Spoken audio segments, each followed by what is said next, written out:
Hey, it's a good day when I don't screw up the time, Darian, like I did the previous 2 weeks. I know it's hard for me to figure out Eastern time to where. Sorry about that, buddy. The last couple of weeks, apologize. Hey, we just had Trevor Harris on. And talking to him, signed the new deal. One of the things we talked about was I asked him, at this point, is it about the money?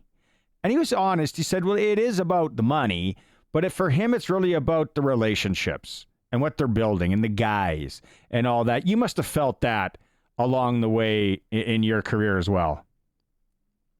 Yeah, I mean, you get to a certain point where you've made good money, you've been in position where you're top 2 or 3 paid in the league, and at some point it's about being in a situation that makes sense, being with an organization that supports you 100%, and making sure you're in a spot that can be competitive at all times. So money is very important. It's how guys take care of their families. But you also want to be in a situation where you can maybe form some type of longevity, and that's where the relationships come into play. Speaking of relationships too, Darian, there's probably also that thought, you're thinking like, when you're in an environment when everything is working, you're getting paid well, the team is doing well, you got some great relationships on there, it checks all the boxes too, right? So it's got to make just work coming to work, preparing for a season that much more enjoyable when you got some of your best buddies that you're going through that with, right? Absolutely. I mean, no one likes to be at work miserable. And especially when you're in an environment where you're around people, you're interacting with everyone. And it's important to have good relationships and be around people you like, that you can have fun with. And that's what it's all about. I mean, I'm sure everyone in the world will want to be in a position when it comes to work where you're in a situation that you enjoy, that you love your coworkers, you love your bosses, and you're having success as a company at the same time. So if you can ever put yourself in that position where everything, checks all the boxes and you can be in a good situation, it's always ideal. We talked to him about the off season and kind of, we're into December, and he said, start kind of throwing here in December, and maybe it's changed a bit. He's worried about his knee right now. For you, did that change to, your off season regiment, if we want to call that, as you maybe got a little bit older in your career? Yeah, I mean, it all depends on how the season went. If you suffered a significant injury or not, if you have some bumps and bruises that need some time to heal up, or you came out the season perfectly healthy or as healthy as can be, and you can start training as soon as the season's over. So it really just depends on the situation. For Trevor, banging that knee and having to spend weeks on the injured reserve list, this is a perfect time for him to rest up and make sure he's good before he starts a serious regimen with his training. Oh, sorry, Bids. I thought you were going. Oh, no, sorry. I'll throw another one out to you, though, to Darian as well. Look, when you start getting in your latter stages or in the latter stages of your career, what are some of the things that you think about? Do you start to think about legacy? Do you start to think about when is the right time to go away? I still want to accomplish this. I'm there on the all-time list. Legacy is thrown out a lot lately. Is that something that you felt that you had achieved the things you wanted to, and your legacy was, you were fine with your legacy, and that helped you decide when to walk away and when you decided to retire? Yeah, I mean, you definitely, keep in mind these personal accolades and where you are on certain lists and, how much time it'll take or how many yards you need to catch up to the next guy. I mean, these are all things you keep it at the forefront of your head. But, in Trevor's situation, to not have that Grey Cup as the standalone guy, even though he's been a part of some winning teams, I think that's more important than anything for any statistical, he'll shatter completion percentage records and he'll creep up on the yardage list. But I think at this point in time, the most important thing for him is getting that Grey Cup as a standalone quarterback. So he wants to make sure he's in a situation that is easiest for him. I'm sure he gave the Riders a pretty friendly deal where they can go out and get some pieces around him that can help out with him achieving that goal. So you have to keep all of these things in mind as you're up there in age and you know that your last few years are ahead of you.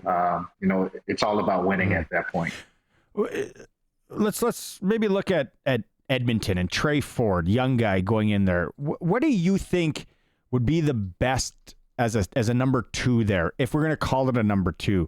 Is it someone with experience, Darian, where the people can be, hey, why aren't we putting him in? Or do you kind of maybe someone with lesser experience and let Trey cook, for lack of better terms?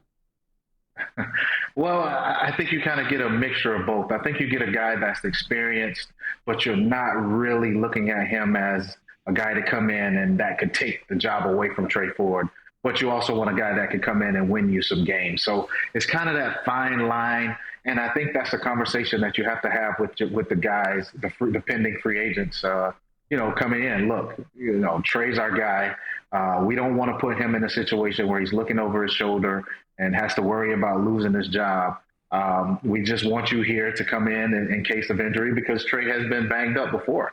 And, you want to make sure you have a guy that can squeak out a couple of games if need be during the season, because we all know how important having a capable backup quarterback is. So I wouldn't necessarily bring in a guy that's still looking to be a starter, who's still looking to revive his career, so to speak. I don't think that's an ideal situation for whoever it is, or Trey Ford.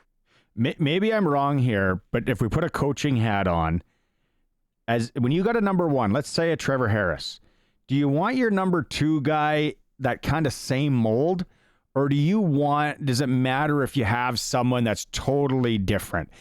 For lack of a better, let's go Tom Brady backed up by Michael Vick, right? Like total different ends of the spectrum. What do you think, first off, if you were coaching and then as a player? Well, ideally, you would like to have a guy the same prototype, the same style.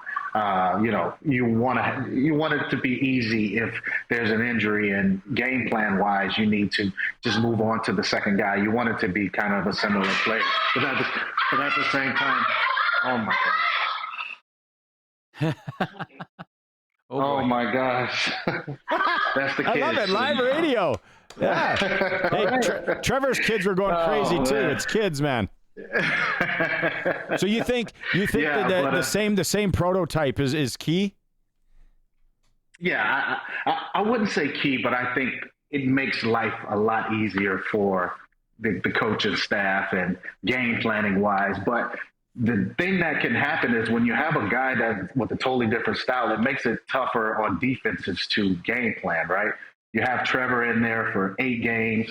You're looking at film, and then you bring in a more mobile guy who you don't have that much film on. It can make it difficult to prepare for a team like that. So it's pros and cons each way, but for the sake of being easier, I think you want to have the same style as a backup. Now, is it even more important in the Canadian Football League to have 2 great guys that fit a system that a team has decided to go with? I know in the NFL, any team, of course, wants to have a great backup. You never know what could happen. But it seems like in the Canadian Football League, there's one more game. Used to be 2 more games, but one more game now in the regular season.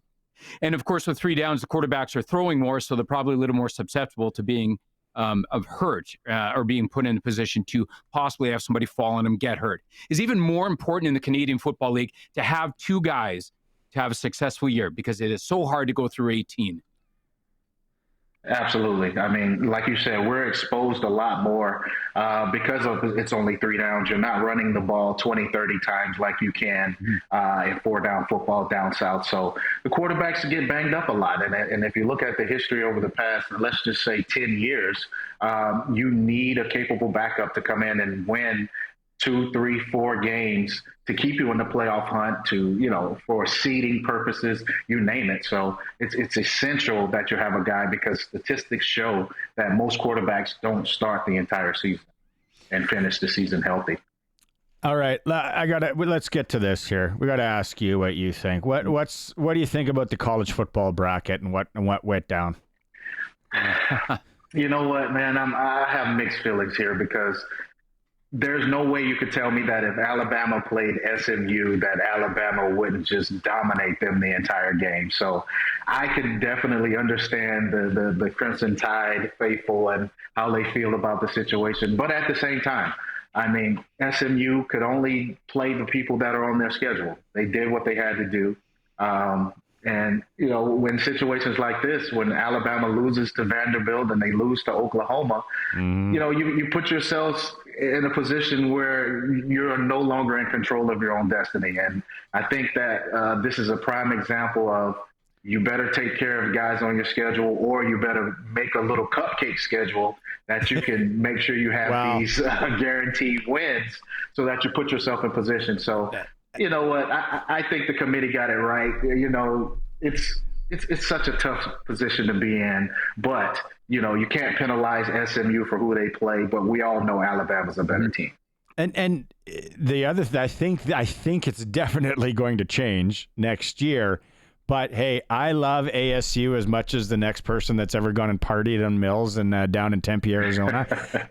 But for them to get a bye, and for Boise State to get a bye, it's almost like if you've got hit on the head and you know 5 years ago and then woke up this year and was like, what's going on with this national champion? Like, Boise's got a bye? Like, you can't tell me that Texas or Tennessee would just roll them. I think it's going to change, Darian, I right? agree. You know what? How do you change it, though? I think you unless you just spread out teams and put them in different conferences and kind of, you know, make the conferences a little more balanced. Yeah, something like that.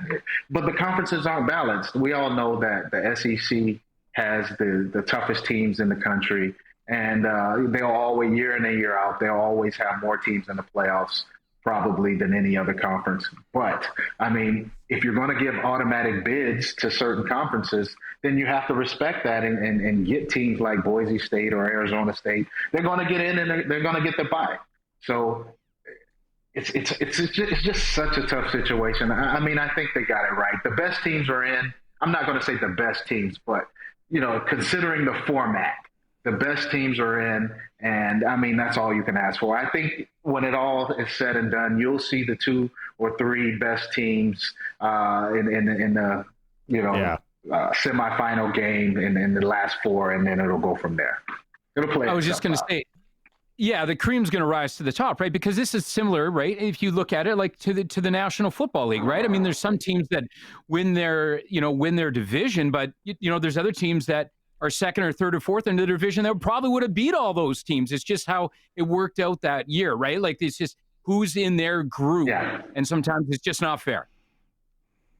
Yeah, if you look at the NFC South, I think a lot of people would say the NFC South with the Falcons, the Saints, you know, the Panthers, teams like that. Whoever wins that conference, you're going to get an automatic bid, right? So even though you're in the weaker division, you know, that's just how the format is. So you can definitely compare it to the NFL, and like you said, and I said, the cream always rises to the top. I think the best teams will be there at the end, and you know, the teams that don't deserve or, you know, got the automatic bid in those weaker conferences, you'll see. The cream will rise to the top in our Christmas music bracket as well. So let's go. What song needs to be in our top 16 Christmas songs of all times, Darian? I would go Mariah Carey, All I Want for Christmas. I think absolutely. That's a staple. That should be a staple in everyone's playlist, so to speak. that'd be like leaving Alabama out, but we're putting it in. That one has to be in. Darian, thanks so much. We'll so next Monday we'll see how the bracket's going. We'll have some fun with it.